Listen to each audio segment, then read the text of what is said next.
What is happening, guys? Welcome back to the channel and to another video. So yeah, the last video went down pretty well, showing the car sat like this with all of its sort of panels hung, doors on, boot on, wheels off and into the ice. It's probably not going to sit where it is, but yeah, it looks so good and has given me such a push to want to get this done now. What we need to do in this episode, or what we're going to be doing in this episode, is getting all of these bits off again, putting it back on the rotisserie, rolling it over, and carrying on finishing a few bits underneath. I need to put the front chassis rails on. There's a few brackets and things that need tidying up, and just really continue along with the welding. So let's get all of these off, get it on the rotisserie, and start on those bits.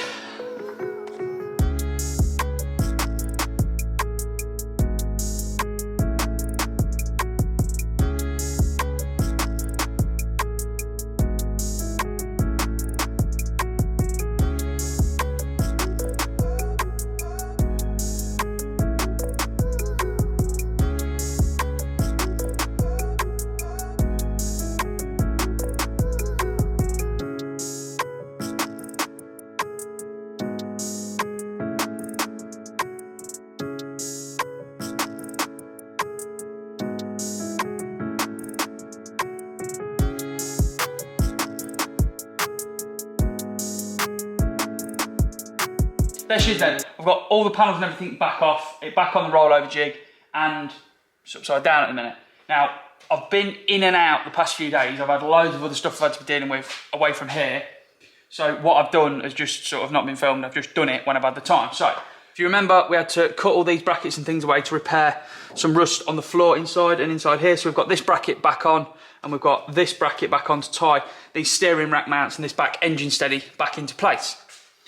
So now they're done, we're going to move on to another part that needs to be dealt with, which I've forgotten about, but I ordered and Heritage have sent them. So this is the sort of front floor chassis rail off the car, and it's pitted, it's dented, it's not in the best of conditions. So I've got some replacement ones from Heritage.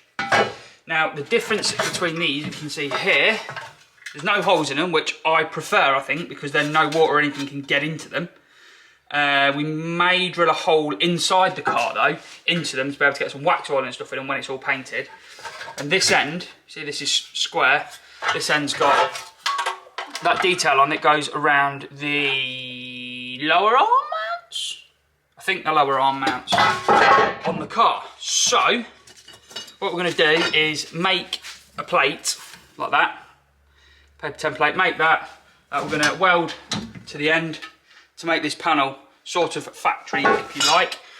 We'll do that for both sides. We'll punch some holes down here and get them fitted to the car. Now, this one, as you can see, has got a bend in it there. This is the one that I've not done yet. It's got a very slight bend to it. And this is the one that I have put a bend into, which was simply done by placing it on the floor, this end on a piece of wood, and standing on it. Easy as that. So, we'll get this end plate made, or the other side made, cleaned up. All I'm going to do is tack it on with a couple of tacks on the bench. We'll then punch all the holes, clean this up, get this piece ready to go on the car, clean the car up. We'll get it on the car, and we'll get this sort of tacked to the vehicle, and then we'll weld this seam up on the car so that it's not going to twist or distort or move or anything. So that's the plan for this next little bit. I'm going to set the camera up and we'll get on with that.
that's them two sort of cleaned up. Primed the back as well with well-through primer.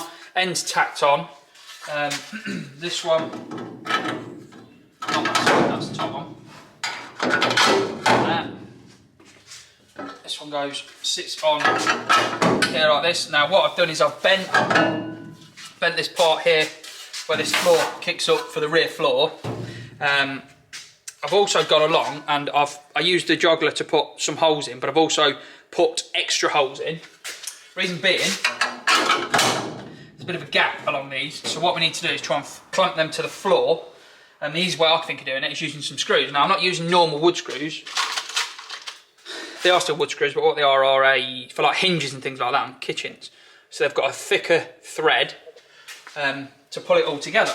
So what I'm going to do now is drill some more holes and get these. I've got a couple. I'll drill some more holes. We'll screw these on. Make sure they're all nice and clamped in place, and then we'll just start puddle welding these back into place. So yeah, as exciting as that is.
And there we have that. Both chassis rails are on, and it is now looking more like the underside of the car again.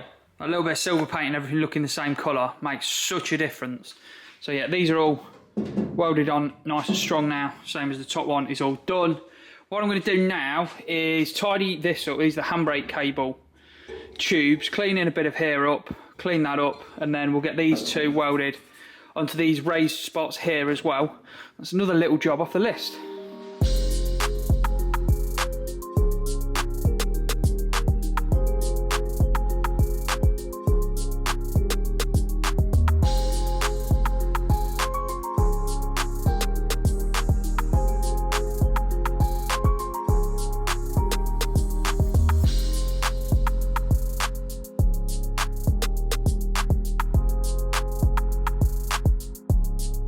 And there we go, there is that chassis looking a hell of a lot more finished with these chassis rails on now. So we fixed and put that bracket on there, did the bracket on that side as well, still needs a little bit of tidying up. But my plan is to go over the whole car at the end, touching up little bits. We've got this chassis rail and this chassis rail on, done, and looking nice. As I said, I'll probably drill a hole from the inside to be able to get some wax oil and things in to protect them. Obviously we'll be seam sealing all around the outside of it, but those bits that we made at the front looking pretty good. I've also then welded the handbrake cable tubes on. Again, just a small little job that does look like something massive has been achieved. Whilst this episode isn't a massive involved big job that we've done, the things that I have done are little bits that add up to this being one finished nice car. So I've ordered a wing cut, internal inner wing cut for this side to sort this hole out. Hopefully that'll be here towards the end of this week so I can get on with that next week. I've ordered some nutserts to put into these wing mount holes and down on the top of the inner wing as well. If you've not watched any of the other videos, I mentioned that instead of using the doubled up thickness sort of self-tapping method that Volkswagen use, I'm going to put nut inserts in there to be able to bolt them on with like M6 bolts. Not necessarily better, not necessarily worse, I don't think, but it's what I want to do because I've had to replace a load of bits on it and it's the only way I can think really, getting a thread in there. So I want to say a massive thank you to this series sponsor, Heritage Parts Centre, for supplying the chassis rails for this episode. Without those guys, it really wouldn't be possible. Don't forget to use the code CHAMBERS at the checkout to get 10% off your order as well. I'll put a link in the description to their website and to these chassis rails. But I've run out of weld-through primer, so I can't really do any more today. If you've not already, do please consider clicking subscribe, press that little bell to get a notification of when a new video goes live, drop us a comment and give the video a like. Tell your friends, share this about. I want to try and get this channel as big as I can this year. It's been unbelievable so far, but let's push this channel and see how far, how big and how crazy of a project we can get by the end of the year. So we'll leave that on there then guys. Thank you all so much for watching. I really, really appreciate it. Until next time, enjoy.